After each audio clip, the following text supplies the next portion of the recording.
Bar for bar album reviews. J. Cole, The Offseason. The Offseason is the sixth studio album from North Carolina rapper J. Cole and follows his ambitious 2018 release KOD, his incredible feature run, as well as his contributions to the Revenge of the Dreamers 3 compilation tape. The offseason refers to the time in between seasons, most commonly used in sports. In this case, however, we can assume it to be the time in between projects, as this has always been mentioned as a lead-up to the fall-off, which many assume to be J. Cole's final album. This album comes in at a total runtime of 39 minutes with 12 tracks, so to me it's just about the right length. I do also want to address how when the track list first came out, it looked like we'd be getting another featureless album from Cole. But as we all collectively realized as we first listened, that's not the case, and we got a few features here. The offseason starts off with the track 95 South. The title of the track is in direct reference to Interstate 95, which Cole presumably takes when he travels between New York and North Carolina, his two homes. There's also been some discussion regarding the album looping back around, or it having the potential to be played backwards as well, with the final track being Hunger on Hillside, which is in New York. And although it's fun to think of these things, I'm not going to get into that, especially after the whole Damnation thing with Kendrick's album. With this track, though, we are greeted by Cameron, who almost acts as a DJ introducing a mixtape, which is something that I'll touch on in my closing thoughts towards the end of this review. With the first words we hear from Cole being, "This shit too easy for me now," we get this feeling that something's different with Cole this time around. He's going full braggadocio, and it pans out really well for him, at least in my opinion. There are still moments and glimpses of the old Cole in terms of subject matter as he talks about the state of sales and hip-hop and how people are overloading their album just to get extra sales and streams, all while making you laugh with the line, "Could put an M right on your head, you Luigi brother now." Cole doubles down on this braggadocio with the entirety of his second verse, where he heavily implies that him and his homies are not to be trifled with, at least as far as rapping is concerned. The track wraps up with a sample from the Lil Jon and Eastside Boys track, Put Your Hood Up, which at first to me it felt a little out of place, but it does add to the aggression that Cole brought in through his verses. As an intro track, I feel like it did its job really well, because it definitely got me excited for the rest of the project. And I'm not even going to lie and say I wasn't smiling the whole way through my first listen of this track and the rest of the album. The braggadocious behavior continues on with the track Amari, which is named after Ebe's son and Baz's nephew, Amari, which I thought was pretty cool. The track itself is pretty surface in terms of meaning, which is just going into his ascension from where he came from to where he is currently. It's a topic that we've seen pretty often, so there is that. But it sounds so good to hear Cole doing this because, again, it's really braggadocious. The chorus may sound a bit more familiar in terms of how it's being said, because we get the typical, here's where I started, with his mention of pretending the Honda was a Wraith, and where he is now with him saying he's sitting courtside at the Garden. However, it's the verse that's a little different. Instead of it being something that's strictly to influence the listeners in a, I did this and so can you sort of manner, he kind of goes in on how much better he is at this than everyone else, and that he's still hungering for more. The video for this track also brings in another idea into the mix, with an ending saying, hold on to your inner child, which can mean different things for different people. In this case, it sounds like he may be talking to himself, reminding himself to either have fun or to pursue the things that he wants to pursue. Sometimes we think of things as childish, or we give up on these big ideas we had as children because we just think they're dumb kid stuff. And maybe that's not the case, though. Take a look at Cole. He's 36 and just played in his first professional basketball game for the Rwanda Patriots. This brings us to the first track on the album with features, My Life, which features Moray on the chorus and a verse from 21 Savage. The track also gets its chorus from the other track, The Life, by Styles P and Pharoah Monch, which is pretty dope to me. This track has a similar sentiment to the previous in the sense that it's about their climb up to where they are currently. This time around is a little bit less braggadocious and more inspirational, at least with Cole's verse, because he's telling you more of where he came from and some of the struggles that he had to deal with.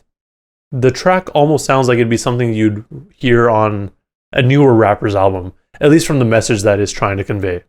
It's interesting to me that we're getting this sort of music on Cole's 6th album, but it works, and I like it, so I'm not going to hate on its inclusion. I also really did enjoy 21 Savage's verse where he talks a bit more about his past and some of the events that have shaped him and turned him into who he is today. So far, Cole and 21 are 2 for 2 on their collab tracks in my mind, and I would love for them to collaborate more in the future, even though Cole said he's not doing any more features on other people's songs.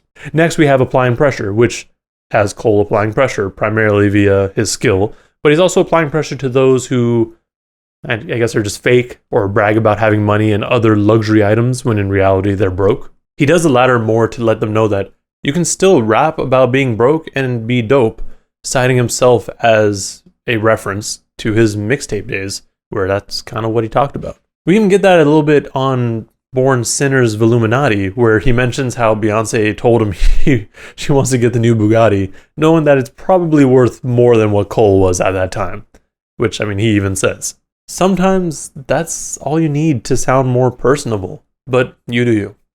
Another thing of note is that he was not addressing No Name in any way with the line, "If you broke and clown and a millionaire, the joke is on you."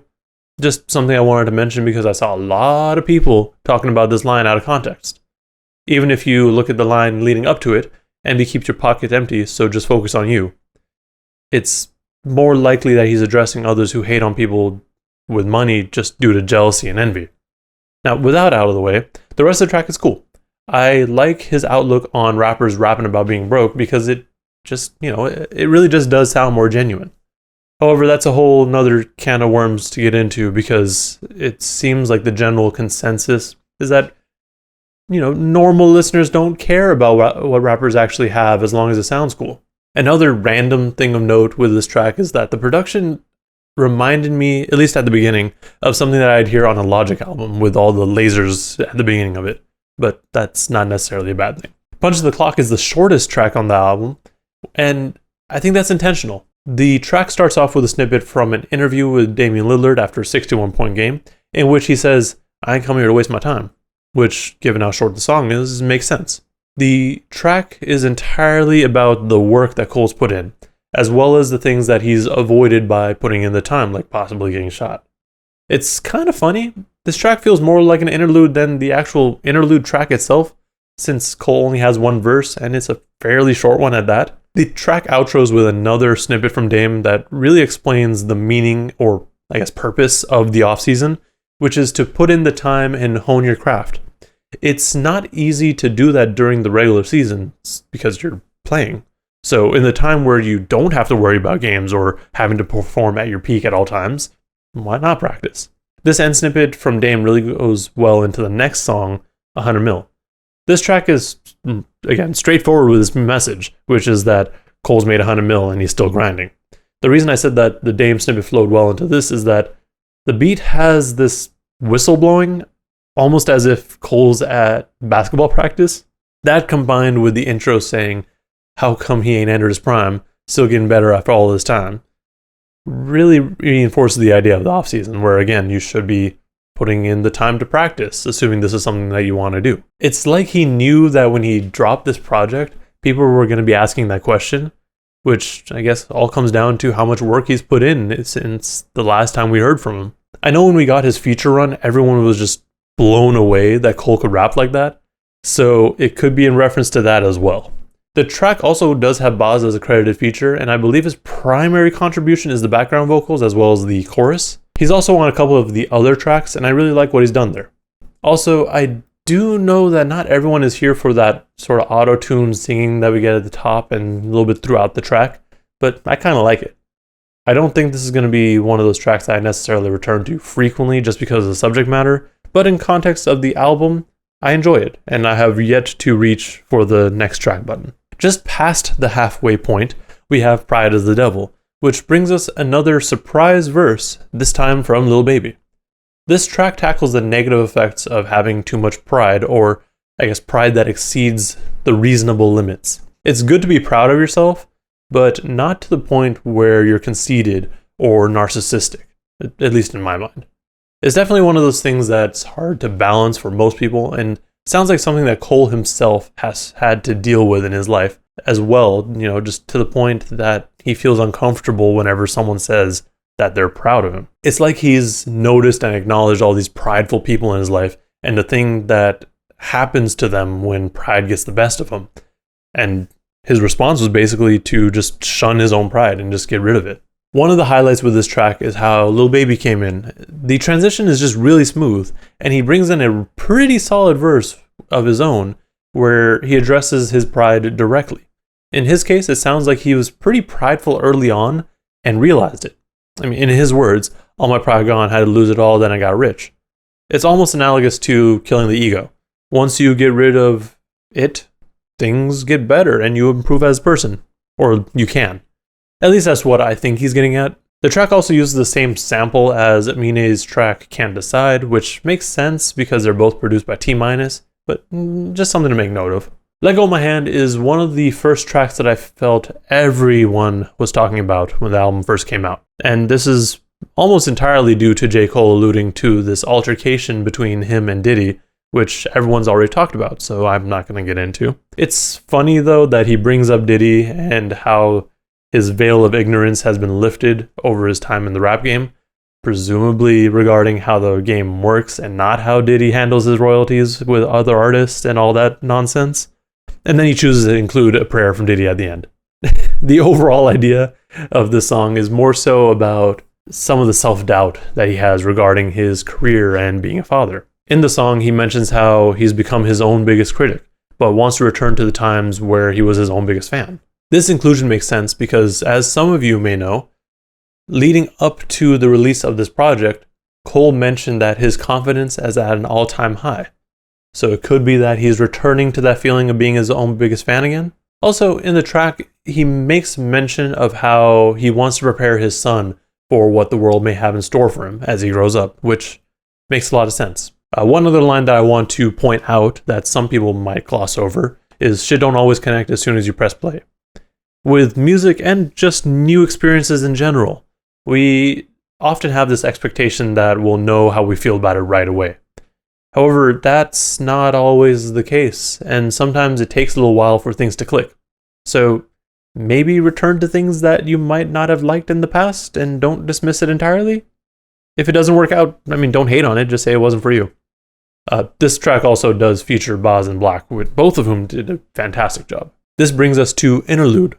I've done a full breakdown of this track back when it first came out, so if you want a more in-depth look at it, check that out. But the song itself is a bit of a mixed bag in terms of content. This track to me is more of a track that combines a lot of the topics that Cole's rapped about thus far on the album, ranging from gun violence to rappers not being anywhere near his level. As a single for the album, it did a really good job of getting everyone's attention, and because it touched on such a range of topics, it could have been seen as more of an intro track rather than an interlude. At least that's what I thought at first. Interlude goes right into another single that was released, The Climb Back. Originally, this song was released last year, and I believe it was marketed as the first single for The Fall Off. Seeing as The Fall Off got pushed back, I am glad that it ended up going somewhere rather than just being thrown out as a Lucy, because it's a pretty solid track. I also did a breakdown for this when it first dropped, but the gist of it is that Cole's talking about rediscovering his love for rap, as well as his feelings on people dying prematurely due to violence. He addresses the latter mostly in the outro, where he's talking about suicide prevention and wondering what can be done to prevent just other people from committing homicides. It's an interesting thing to think about, for sure. The album begins to wrap up with the track Close, which has Cole talking about a friend that he used to be really close with. In this song, we see that both Cole and his friend grew up under similar circumstances and were close. And it wasn't just that the two of them were close, he reveals that both their families were close as well. What happens throughout the track is that Cole's friend goes down this path of drug dealing and gang activity, which eventually catches up to him and gets him killed. And it's crazy because Cole mentions that he had a dream of his friend getting shot, and when he woke up, he was greeted by a text message from his mother saying that his friend died. I don't think this track is necessarily Cole saying that what his friend was doing was bad or anything. It's more that he may have had another option. It sounds like he's more regretful than anything else because he feels like he may have been able to do something to prevent his friend's death. I feel like he uses the example of his friend for the younger listeners who may still be able to get out of these situations, just to remind them that sometimes there's other ways to get what you want out of life. I really do like this track because it's a bit of a storytelling sort of track, and it conveys a pretty solid message without being preachy. The final track on this album is Hunger on Hillside. This song is a proper outro in my mind because it does a good job of wrapping things up and telling us where Cole's mind is. The chorus starts off saying, "Shit gon' get hard, keep your head strong. If I quit now, then I'm dead wrong." Which, in my mind, is him talking to both himself as well as listeners. Things do get tough, especially when you're pursuing your goals, and even more so when you're actually good at what you want to do. There's always these things that may want to stop you, whether it be outside influences or yourself, but you have to remind yourself that sometimes that stopping now is wrong. On this track, Cole really does sound hungry, even though it starts off kind of sad or slow. I think that's important though, because it feels realistic. When you're pursuing your dreams, you'll have these moments of doubt, and once you push through them, you get to the second verse where you know that you're dope. Cole's entire second verse is also one of my favorites on this album, almost entirely due to the contrast that we get from the first verse. On this second verse, he's proving to us as well as himself that this hunger is still within him, and he's going to get what he wants. I also think I like this verse because it's a flow that I haven't really heard him use too often, so maybe that's why it sticks out so much to me. But anyways, it's a really solid outro, and almost feels like it could lead into the next album. Overall, this album was really dope. I'm still a little torn on whether I would have wanted him to add anything to this project, because I did have moments where I had hoped for another verse or a little bit more of a fleshed out thought, but I also understand why he did what he did. It's incredibly hard to find a balance without dragging songs out longer than they are. The production was also a huge highlight on this project for me, and it just made me want a full album of Cole rapping over more soulful beats like we got a lot of on this project. I think that sort of production just suits his voice well. I was also looking at people's thoughts on the album, and a few people mentioned that some of the vocals were mixed to be at the forefront, or like they were too loud and the beat was kind of subdued, which they didn't like. I really didn't notice that too much, but what I did notice it was that it felt like Cole was putting a lot of himself into the tracks. Like, you can feel or hear in his voice that it was like he was just rapping from his soul. But that might just be me looking too into it. Another thing to mention is that this was, as far as I'm aware, originally meant to be a mixtape. Or at least that's what everyone thought. It does feel a bit like a mixtape at times because not every track necessarily flows well into the next one. And there's a variety of beats and sounds that Cole tries out. But I do think it's a little bit more album-esque. My favorite tracks are Let Go My Hand, Hunger on Hillside, My Life, Pride is the Devil, and Amari. Although that may change the more I listen to it.